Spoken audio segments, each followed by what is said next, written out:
Tumsifu Yesu Kristo. Nafasi nyingine tena ya kumshukuru Mungu kwa kuifikia siku ya leo, ikiwa ni sehemu ya maisha yetu ya kila siku. Nipo hapa kuelezea maandalizi ya mchezo wetu wa kesho dhidi ya Simba. Ni kwamba maandalizi kwenye kiwanja cha mazoezi yamekwenda vizuri, kwa maana ya mambo ya kimbinu, mambo ya kiufundi, lakini pia mambo ya kisaikolojia. Tuko vizuri kwenye eneo hilo, huku tukiifurahia mechi ambayo inayofuata mbele yetu, mechi ya Simba ambayo ni mechi yenye ukubwa wake kwa maana ya timu ambayo tunakutana nayo, lakini pia mechi nzuri kwa ajili ya washabiki wetu, mechi nzuri kwa ajili ya familia zetu.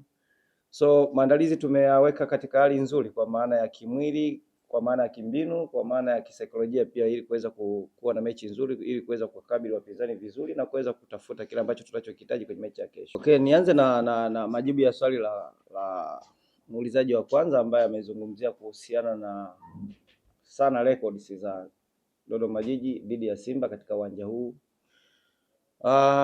Football iko hivyo, wakati mwingine inampa advantage mtu ambaye yuko na records nzuri, lakini maisha kila siku yanabadilika na kila siku yana watu wapya. Hiyo ndio formula ya maisha. Sisi tuko hapa kubadili baadhi ya vitu ambavyo vilivyokuwepo, na nafikiri timu ilivyokuwa inacheza msimu jana ni tofauti na inavyocheza msimu huu. Maana yake tuko hapa kubadili hivyo, si ndio? Lakini pia tupo hapa kwa ajili ya kuchagiza kuona kama timu hii inaweza kupata matokeo bora ya zaidi ya vile ambavyo watu waliotangulia wamefanya kazi yao vizuri kabisa. So sisi tunafanya nini? Ndio kitu ambacho kinachotuumizeni kichwa sisi, kwamba kama tuko hapa maana yake tupo kubadili baadhi ya mambo yaliyopo hapa. Kama tupo hapa maana yake tupo kuleta hapa ufanisi. Tupo hapa kuangalia wapi ambapo timu ilifeli. Ni kweli timu kubwa zinakuwa na advantage dhidi ya hizi timu, lakini na sisi pia tunapaswa kujivunia kupata mechi kama hizi, ili kusudi na tujaribu kuona namna ambavyo tunaweza tukashinda mechi. So records zipo, lakini zipo ili zivunjwe. Lakini pia watu wapo wanaingia wapya msimu huu. Kuna benchi lingine la ufundi jipya, lakini pia kuna wachezaji wengine wapya. Maybe wale watu wapya wanaweza kuleta kitu fulani ambacho chenye kuleta utofauti, na mwisho wa siku tukapata matokeo. Maana yake ukizungumzia watu wapya, ninazungumzia benchi jipya, nazungumzia wachezaji wapya, wanaweza kuleta utofauti ule. So hili ni jambo la kisaikolojia zaidi. Nafikiri ni jambo la kisaikolojia zaidi, namna ambavyo tunaweza tukahandle situation ya namna hiyo, na mwisho wa siku tuka change. Nafikiri baadhi ya vitu vinaweza vikaanza leo, kwa sababu hata kila binadamu aliyeko hapa, kila alichokuwa nacho siku ya jana ni tofauti na atakachokuwa nacho siku ya leo. Juzi tulikuwa na press hapa ya TRA, leo tuna press ya Simba. So kila kitu ni kipya kwa kila siku. So ninaamini baadhi ya vitu vinaweza vikabadilika hata kuanzia leo.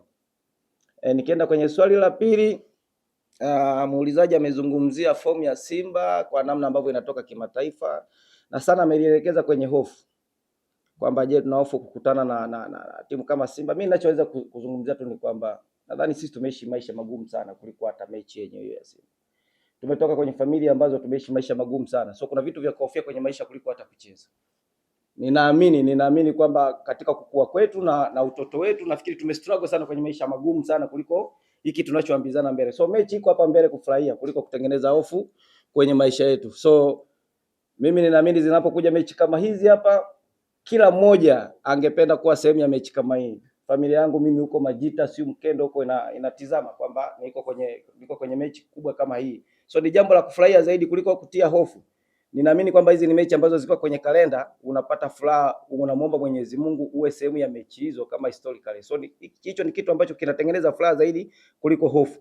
Lakini kitu kingine zaidi maybe ni namna ambavyo unavyoweza kuaminisha wachezaji wako nini ambacho wanachokitaka kwenye mechi hiyo.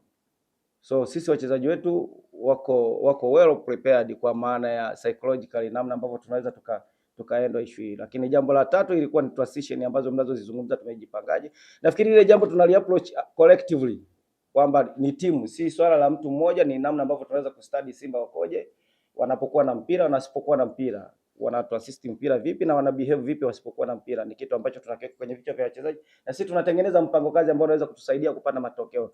Lakini nia kubwa kwenye mechi hii ni namna ambavyo tunavyotaka kushinda mechi hii, kwa sababu ni moja ya mechi ambazo tutazicheza nyumbani, ni moja ya mechi ambazo tunazifurahia, lakini target kubwa ikiwa tunataka kushinda kwa ajili ya washabiki wetu, kushinda kwa ajili ya management yetu na watu wote wanaotusupport. Ndio malengo yetu ambayo tuko nayo.